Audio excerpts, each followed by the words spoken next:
Hello అండి, welcome to Telugu officers channel.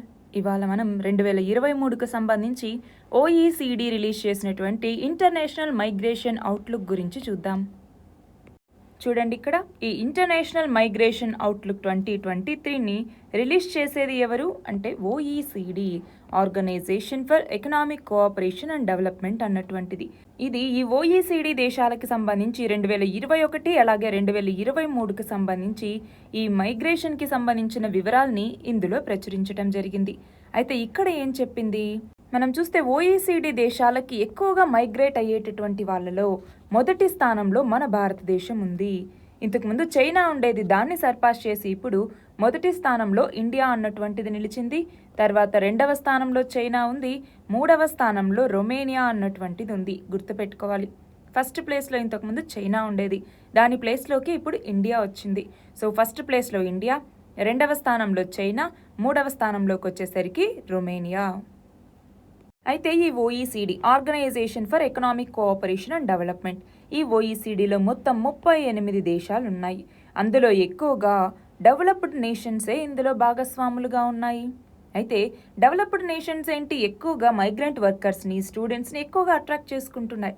మనం చూస్తే చాలామంది మేము ఎంఎస్ చేస్తామన్నట్టుగా యూఎస్కి, వివిధ రకాల కోర్సులకు అనేసి ఆస్ట్రేలియాకి, జపాన్కి, చైనాకి, ఇలా వివిధ దేశాలకి వలస వెళ్తూ ఉంటారు, అవునా?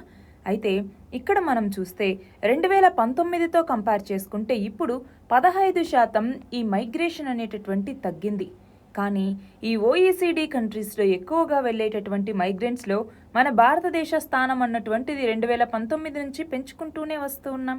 మనం చూస్తే 2021లో ఈ OECD కంట్రీస్ యొక్క నేషనాలిటీని పొందినటువంటి మన ఇండియన్ సిటిజన్స్ 0.13 మిలియన్ మంది.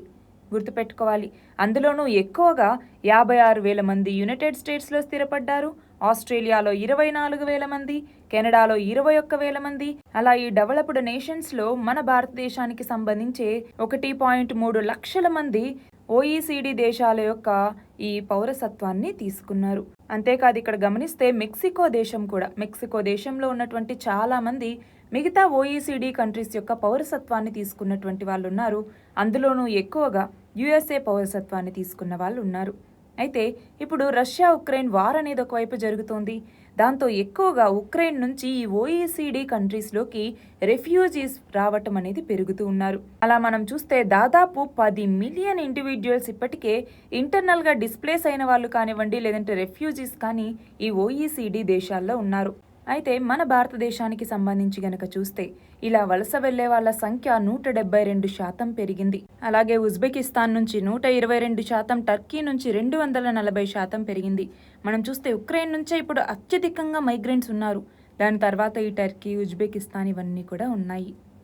ఇక్కడ చూడండి, OECD కంట్రీస్కి పర్మనెంట్ మైగ్రేషన్ అన్నటువంటిది 2018 నుంచి 2022 వరకు ఎలా ఉంది అనేసి చూస్తే 2018లోకి వచ్చేసరికి కేవలం 5.3 మిలియన్స్ ఉంటే 2022కి వచ్చేసరికి అది 6.1 మిలియన్స్కి పెరిగింది.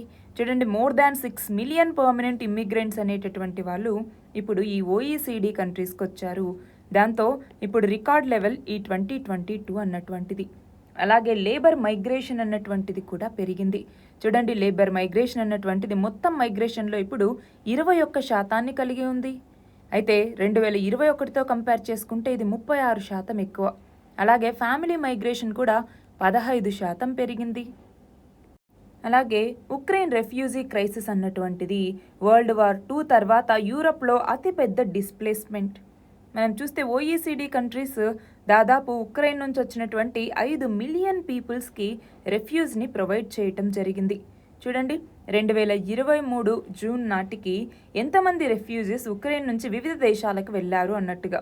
అందులో అత్యధికంగా జర్మనీ, ఆ తర్వాత పోలాండ్, ఆ తర్వాత US, ఆ తర్వాత చెక్ రిపబ్లిక్ ఇలా ఉన్నాయి. నెక్స్ట్ చూడండి, గత 20 సంవత్సరాల్లో మైగ్రెంట్ ఎంప్లాయ్మెంట్ రేట్ అనేటటువంటిది కూడా ఈ OECD కంట్రీస్లో పెరుగుతుంది. అంటే ఇక్కడ మనం చూస్తే హాఫ్ ఆఫ్ OECD కంట్రీస్లో ఈ మైగ్రెంట్ ఎంప్లాయ్మెంట్ రేట్ అనేటటువంటిది చాలా ఎక్కువ లెవెల్కి చేరుకుంది. దాంతో ఫారిన్ బార్న్ అలాగే నేటివ్ బార్న్ ఎంప్లాయ్మెంట్ రేట్స్కి మధ్య గ్యాప్స్ అనేవి చూడండి చాలా తక్కువగా ఉన్నాయి మనం గనక అబ్జర్వ్ చేస్తే.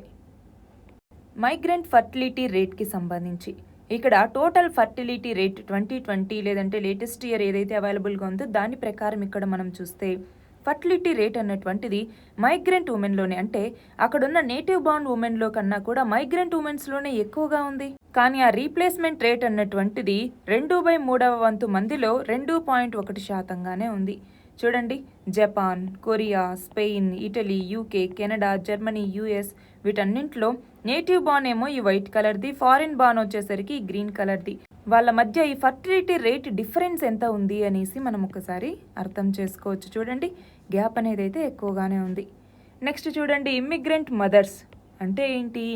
నేటివ్ బార్న్ మదర్స్ కన్నా బయట నుంచి వచ్చేటటువంటి మదర్స్ ఎవరైతే ఉంటారో, ఇమ్మిగ్రెంట్ మదర్స్ ఎవరైతే ఉంటారో వాళ్ళ ఎక్కువ ఛాలెంజెస్ని ఫేస్ చేస్తూ ఉన్నారు ఈ OECD కంట్రీస్లో. చూడండి, ఇమ్మిగ్రెంట్ మదర్స్కి ఏమో 52% మాత్రమే ఎంప్లాయ్మెంట్ రేట్ అనేటటువంటిది ఉంది.